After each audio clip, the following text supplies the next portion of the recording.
En parlant de scénarios et de versions différentes, je vais vous donner un petit coup la parole justement.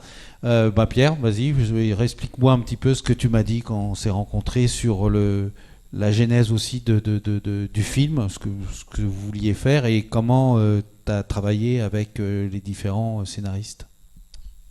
Bonsoir.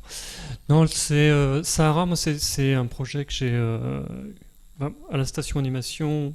Je suis producteur, donc c'est vrai que je suis pas un scénariste qui apporte quelque chose à un producteur. Je suis producteur et scénariste, ou scénariste et producteur. Bon, en tout cas, j'avais la chance d'avoir déjà une société de production avec moi, ce qui fait que c'est plus facile pour déclencher quand même les choses. Mais c'est vrai qu'à la station, on a démarré par des séries, on s'est fait, on est tous des autodidactes, on va dire. Donc on a fait nos armes, la série, le format court, des formats un peu plus longs, etc. Mais dans l'idée toujours d'avoir un long métrage à raconter un jour. Moi j'avais très envie de me frotter à ce format-là. Ce dont on se doutait, ce qu'on appréhendait, c'est qu'un premier film, ça serait compliqué à monter, ça serait compliqué à faire, compliqué à fabriquer, compliqué à convaincre. Donc on s'est dit, il faut qu'on arrive avec une idée qui soit suffisamment forte pour séduire évidemment, mais une idée qu'on arrivera à fabriquer. Donc on s'est dit, il faut arriver à faire un film 10 millions, 15 millions, mais un film à l'échelle française qui permet déjà de l'amortir sur le sol français et éventuellement faire des ventes internationales après, mais déjà se dire je vais pouvoir monter ce film-là avec la méthode française et le fabriquer dans nos studios, parce que l'ambition était de le fabriquer à la station animation.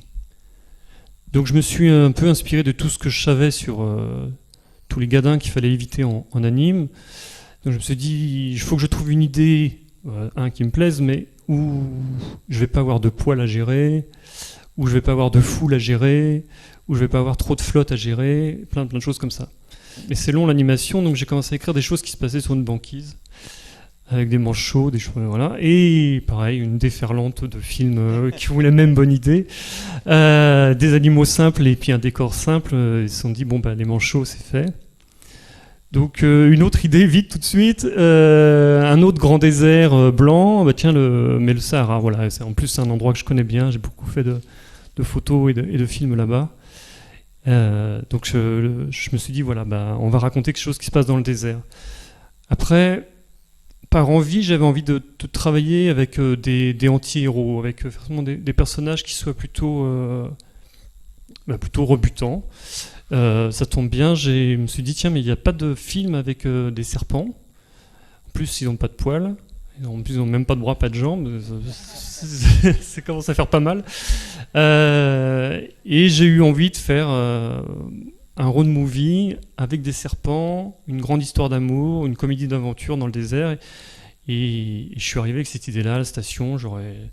C'est venu assez vite en fait. J'ai vu 20-25 pages qui sont tombées très vite avec ces personnages, deux clans de serpents, Roméo et Juliette, des sableux. Ce que j'appelle les sableux, c'est tous les serpents un petit peu nuisibles, en tout cas venimeux, les cobras, les vipères des sables, les crotales, tout ça, les scorpions. Et puis je vais me faire une autre caste qui sont des serpents verts, un peu arboricoles, un peu chic, qui auraient tout.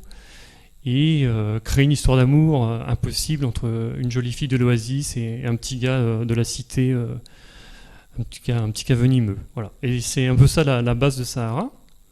Bon, une fois que j'ai dit ça, on réfléchit à la station, ça leur plaît, merci la station. Et il faut écrire une histoire qui convainc. Donc j'ai commencé à travailler moi avec un co-scénariste qui s'appelle Nessim Debiche, on a travaillé ensemble. J'avais fait une première version, une V1, où il y avait un petit peu quand même déjà un petit peu la base de ce qu'allait être Sahara. Et puis avec Nessim, on a beaucoup travaillé, on s'est beaucoup documenté sur la faune, sur les coutumes, donc on a créé 5-6 versions différentes après du scénario, parce qu'une idée en amène une autre, un personnage disparaît, un autre, on fusionne des personnages, vous connaissez quand vous écrivez des personnages qui sont un peu inutiles, qu'on compile dans un autre.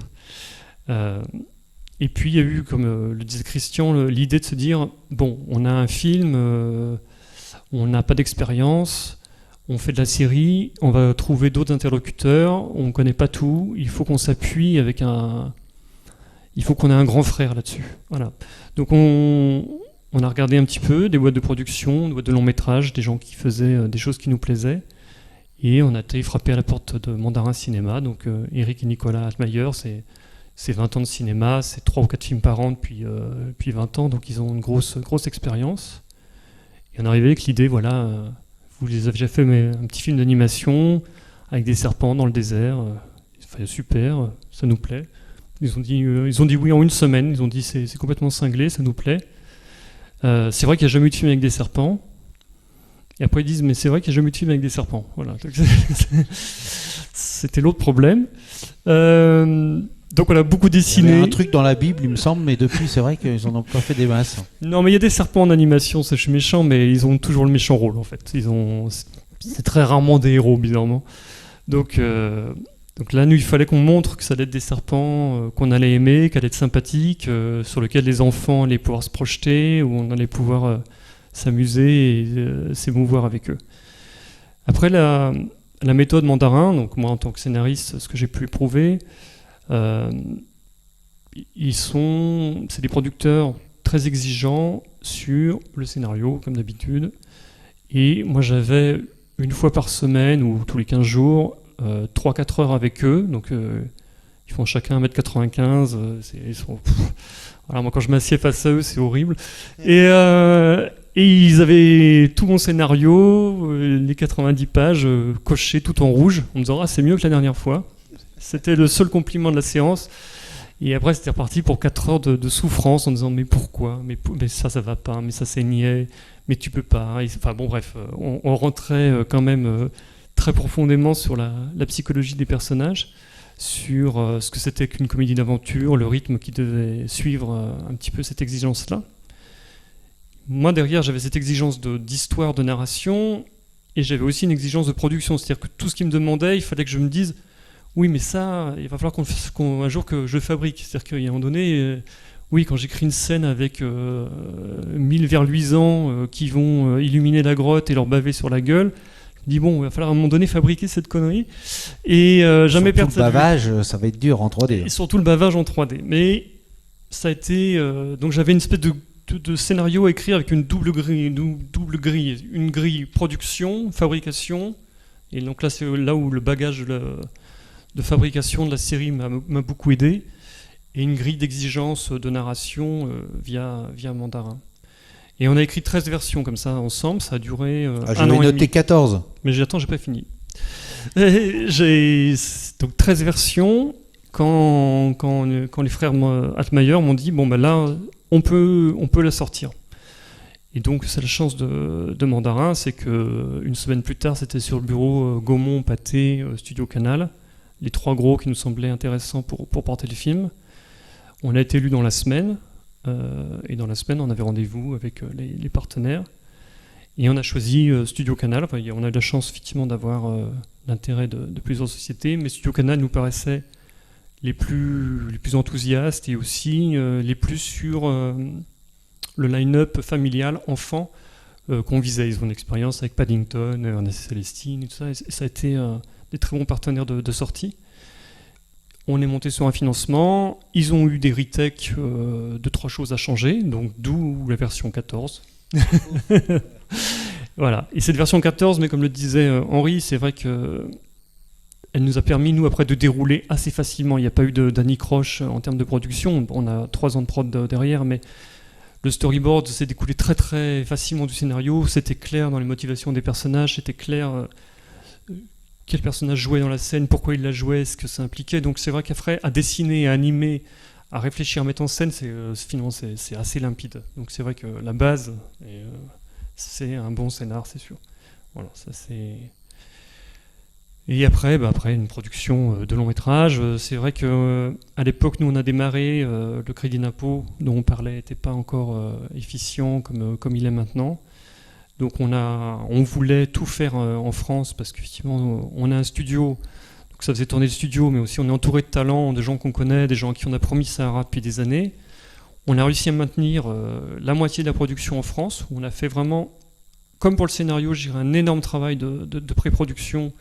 On a créé tous les personnages, on a créé tous les décors, on a même transposé entre la 2D et la 3D, vous savez, une adaptation qui est difficile, mais fait la modélisation des personnages principaux, modélisation de 15 grands décors pour montrer à notre studio partenaire là où on allait. Et pareil, on sait en direction artistique très très précise. Ce qui fait que moi, quand je suis parti après à Montréal, je suis parti suivre le film. Donc je suis parti 14 mois à Montréal dans un autre studio pour suivre l'animation et puis lighting, compositing.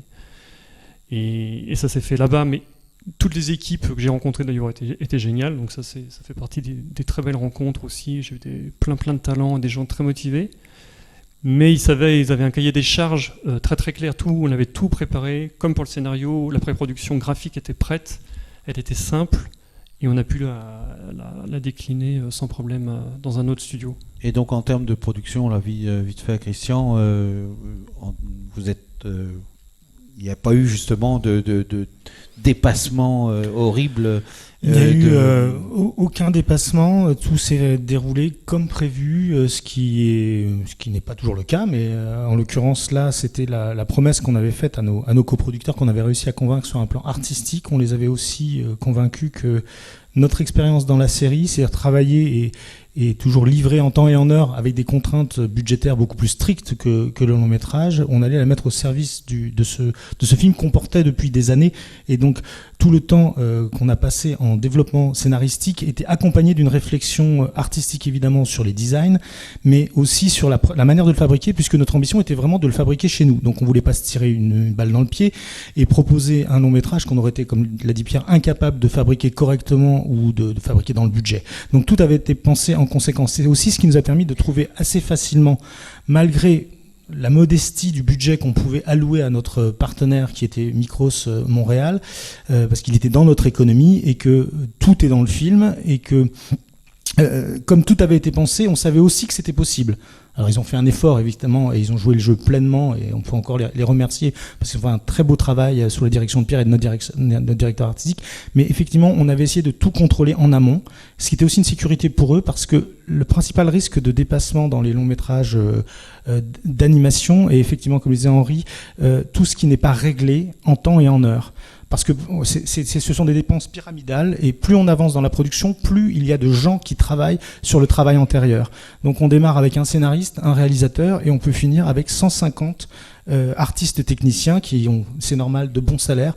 Mais si on jette leur travail ou si on les laisse attendre parce qu'on a un remords ou effectivement un problème scénaristique ou dans la mise en scène qui n'a pas été réglé en amont, c'est là que ça coûte très très très cher. Donc c'est vrai que pour toutes les sociétés qui fonctionnent avec des budgets européens, on va dire, et français, c'est-à-dire qui n'ont pas les millions et les dizaines de millions dont disposent les grandes majors américaines qui ont d'autres méthodes de travail, il est très très important finalement de progresser étape par étape, ce qui est dur parce qu'on n'a pas des années devant nous. Une fois que le film est lancé, c'est un grand bonheur, mais il y a des frais financiers qui font qu'il faut le fabriquer dans un temps relativement limité. Et néanmoins, exigence contradictoire, il faut passer le temps nécessaire à résoudre tous les problèmes et ne pas se dire qu'on pourra les régler plus tard, parce qu'en général, on ne les règle pas, ou alors mal et 10 fois, 50 fois plus cher. De manière bancale, généralement. Ouais.